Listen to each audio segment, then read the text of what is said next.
up guys? Welcome back to my channel. Nandito na naman po ulit ako para magbigay sa inyo ng konting tips, idea at konting kaalaman.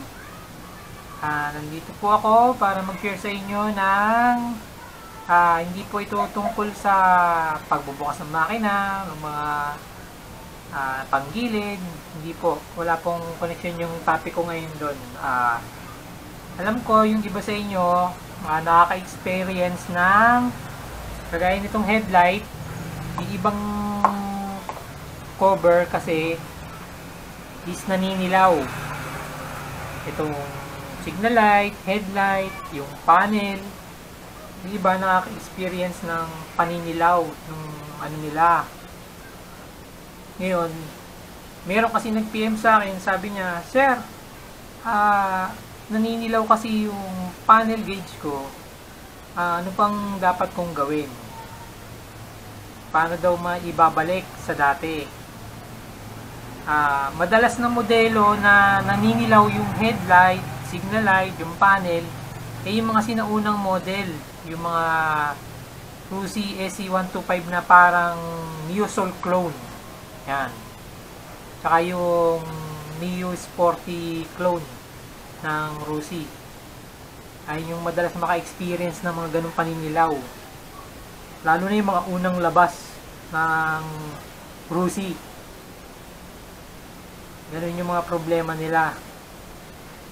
Ngayon, meron akong bibigay na idea kung paano mo mapapalinaw pero hindi mapapaputi na kagaya ng stock na clear pa rin. Pero maaalis mo yung paninilaw. Magbibigay ako ng tips at kung paano yung gagawin para mawala yung pagkadilaw ng headlight, signal light. Papakita ko sa inyo kung paano yung gagawin nyo. Simple lang naman siya. Hindi ka naman gagastos ng malaki. Kung meron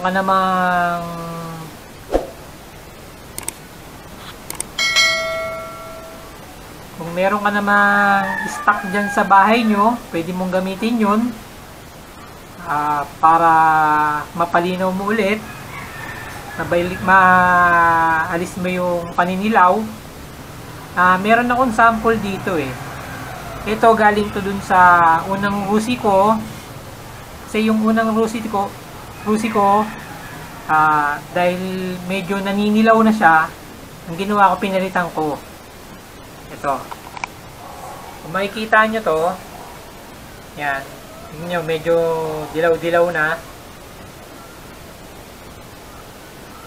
Pinalitan ko kasi yung ganito ko ng carbon na eyelet, double eyelet.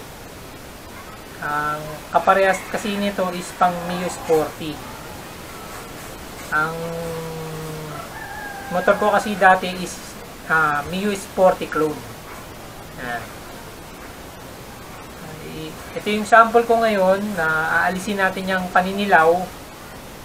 May palilinawin natin pero hindi ganun kalinaw na kagaya ng bago. Pero maalis natin yung paninilaw. Pwede nyo rin itong gayahin, pwede nyo rin i-apply kung ang motor nyo naninilaw yung panel gauge, yung signal light, yung headlight, pwede nyo i-apply din sa motor nyo. Itong gagawin ko. Hindi na tayo kailangan magliha. Hindi na tayo magliliha, hindi na tayo basta lilinisin lang natin yan para bumalik sa dati. Ayan, sisimulan na po natin yung gagawin natin dito sa ating signal light na naninilaw. Ang gagamitin lang po natin is basahan, malinis na basahan, at saka yung liquid na kung meron kayo sa bahay nito, mas makakatipid kayo. Ito yung gamitin nyo. Bali, papahiran lang natin to ng liquid para mawala yung paninilaw. Lalagyan ko ng tape para meron tayong comparison kung magbabago ba yung kulay ng luma at ng bagong punas. Ayan, lagyan natin tape dito para meron tayong comparison.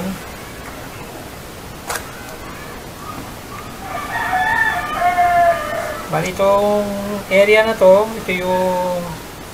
itong area na to, ito yung pupunasan natin ng liquid para maalis yung paninilaw. Pwede nyo rin i-apply ito dun sa motor nyo. Simulan na natin yung pagpunas.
Ayan na po, tapos na po natin punasan yung ating signal light.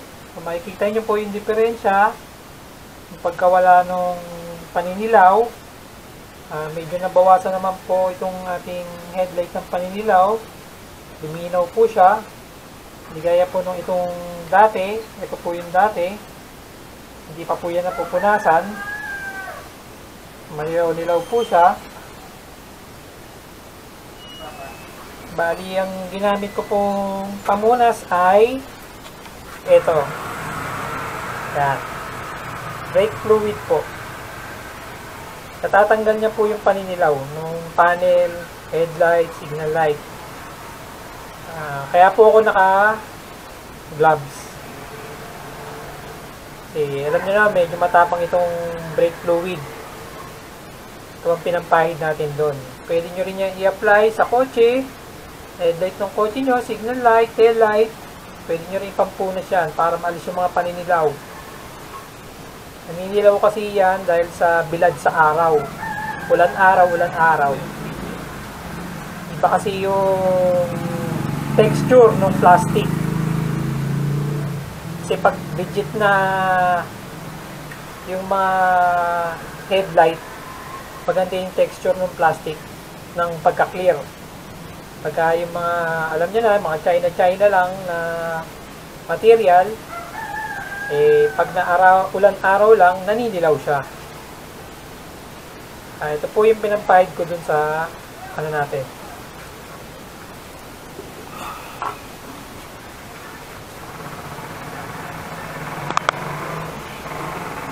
Kaya kung nakikita nyo po,